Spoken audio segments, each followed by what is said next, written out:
Hello everybody, this is Aviation Fun here. Today I'm going to be showing you how to start up a Boeing 747 in the X-Plane 11 Flight Simulator. Now this tutorial will probably work for Microsoft Flight Simulator. There will be a couple of things you can't do, like the IRSs and the tests and everything, because Microsoft Flight Simulator is not realistic enough to simulate those things. So,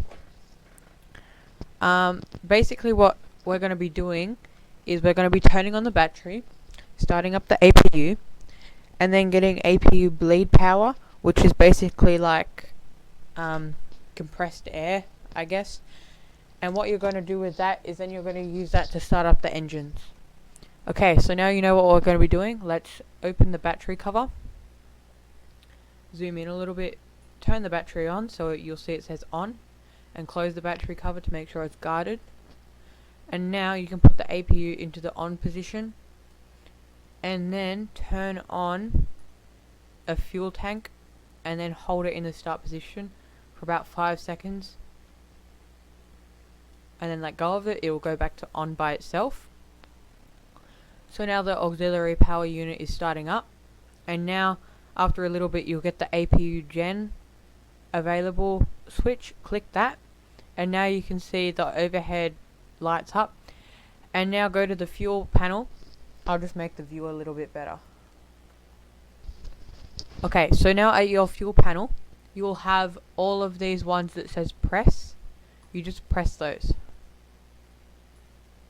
Okay, so now that you've got that, what you want to do now is look up here, turn the IRSs to navigation. Okay, so now the IRSs are aligning. I'm not going to go over the FMC side of things because that will be for another video, but I am going to show you how to taxi it out and take it off. Okay, turn on the yaw damper. And now what you want to do is turn on the navigation light. This has to be on for every time when you're on the ground and you've got battery power. Now turn on your engine bleed and the isolation valves open, and you can turn on the air conditioning if you want. And now we're going to be preparing for engine start, so just turn the air conditioning off. In a real situation you would board the passengers, so you wouldn't just turn them on and off, you'd have them on for a little bit. Okay, so turn on the beacon to both, and now turn on all the engine bleeds and turn on all the fuel pumps.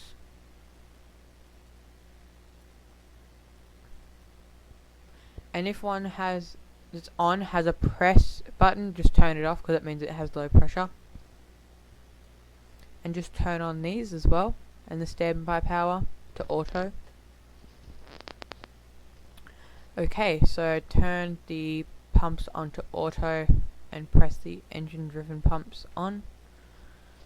Okay, so now you should be ready to start the engines. So there's a couple of ways of doing it in the 747. You can start them all at once, or you can start them a couple by a time. So I'm going to start engine 1 and 2 first. And unlike other planes where you have to wait until 25% exhaust, 25 N2 rotation, you can just add fuel as soon as you engage the starter, because it's smart enough to know when it wants to be, it needs fuel.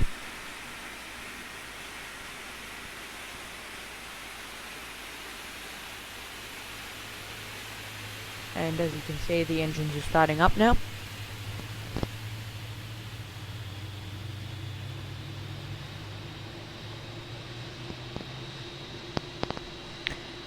And we'll go back into the cockpit, and as you can see we've got a stable engine thrust up there. So now we're just going to turn on all the others, so engine 3 and 4.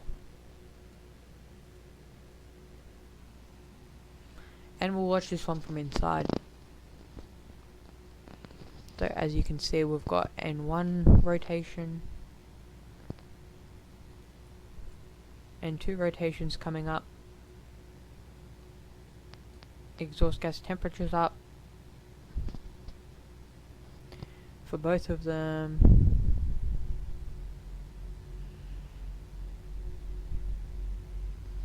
Okay, so the engines are now just turning on.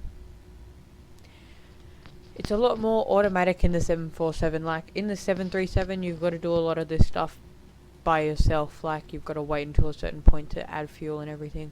Okay, so now we're going to put the flaps to the calculated amount. I'll just put them to 10. That will be a good amount. And now you can turn on your taxi lights, and maybe even your wing lights if you feel like it. And now you can turn on the generators and the bus ties. And you can it's safe to turn off the APU generator now because we're running off engine power. You can turn off the APU bleed now and put on the PAX, which is the air conditioning. And you can turn off, I'll just move over so you get a better view. And you can turn off the isolation valves. Actually keep one of them open so you get pack 2 open, because you can see on this diagram that's only run by the APU, so you need some from the engines. Okay, so now it's safe to turn off the auxiliary power unit itself. And now what you can do, you can just, there's 2 ways of disengaging the parking brake. You can just pull it like that, or you can use your rudder pedals to do pedal brakes, so toggle them like that, and that will turn it off as well.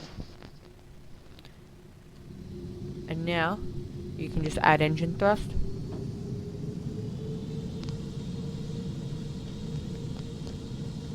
And you can taxi to the runway. So I'm going to be taking off from that runway over there. We've got flaps 10, we've got enough fuel.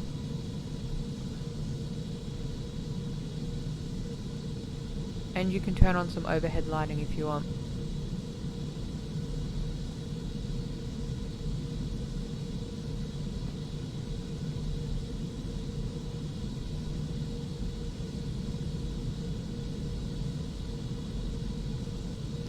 And another thing with Microsoft Flight Simulator was that even when I did have it, it was still very glitchy. That's just another thing to keep in mind with it.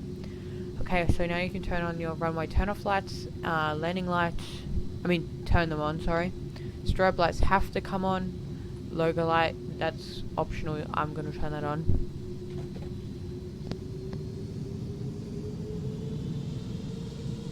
And what I think we're going to do, because the majority of the runway is over there, and there's not much over there, we will backtrack on the runway and turn around at the end.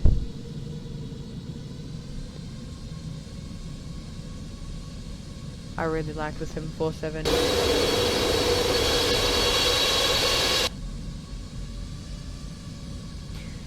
And if you want to know where you find your ground speed, it's just there on the navigation panel. This was something I struggled with for quite a while, a couple of years ago, when I didn't know where to find what your speed was, because the taxi speed limit's 30 knots, and on the runway I think it's 40 knots. It just says GS, and then it has a number there, and that's your ground speed. So I'm gonna taxi at 40 knots.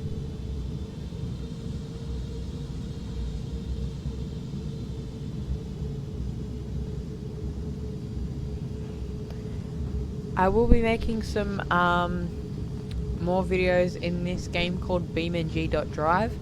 It is a car game, but the thing is, it has planes in it for mods, so it's really realistic. Not so much like the flight physics, but the crash physics and damage physics are really good.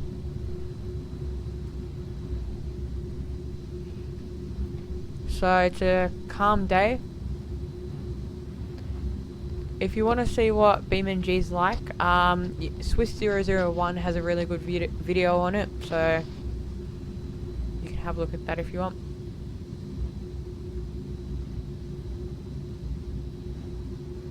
But it's cool for failures and things, because it's quite realistic. Okay, so we're coming up to the end of the runway now.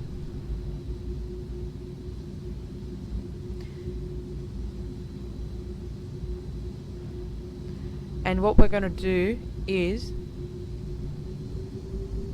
we're going to turn around and point down the end of the runway, And what we're going to do is we're just going to sit with idle thrust for a couple seconds, and then what we're going to do, we're going to bring them up to 40 to 50% thrust, and then leave them there for about 2 seconds and wait for them to be stabilized, and then do toga.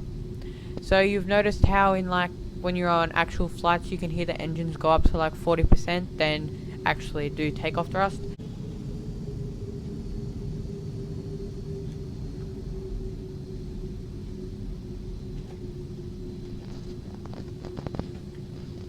Okay, so we are lined up on the runway now. I'll engage the parking brake and just tell the passengers that we're ready for takeoff now. I'll turn off the runway turn-off lights and the taxi lights. That all looks good for takeoff. Okay. So now you'll hear the sound. Okay, parking brake disengaged.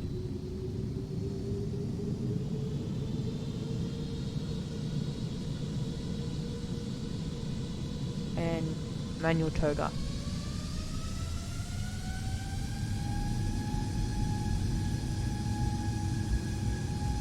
Okay, S-speed is alive.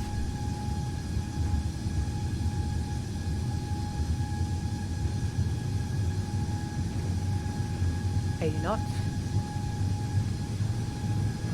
100 knots. And when you get to around 140 knots, you want to start gently pulling back. Okay, rotate. So gently pulling back now. And just keeping the wings level. And using rudder to keep your nose straight down the center line. But when you're off the ground, you can let go of rudder, which I just did. And you can relax your feet. And now, when you know you're safely climbing away from the ground, you can retract the landing gear.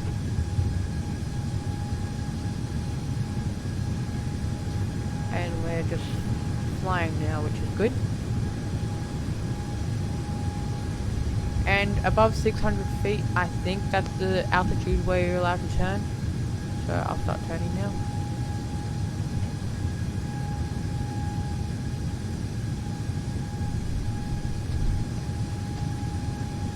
Okay, I'll slowly retract flaps. So flaps 5. Flaps 1.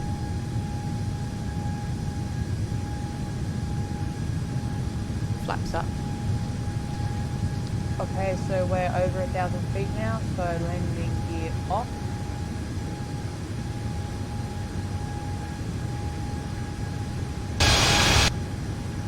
Keep in mind that in real life the procedures may be slightly different. Okay, so we'll load up the replay now.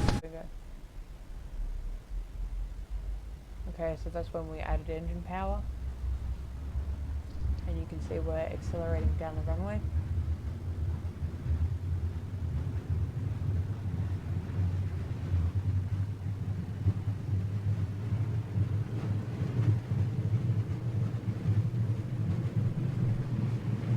And then we rotate about now.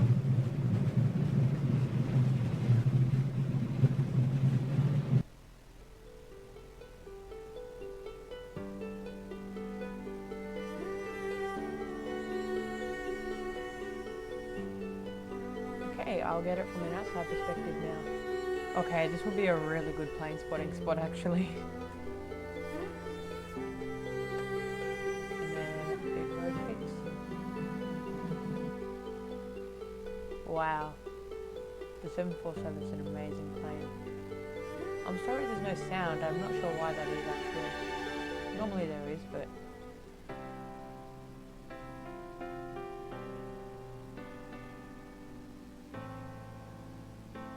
And then we retract the landing gear.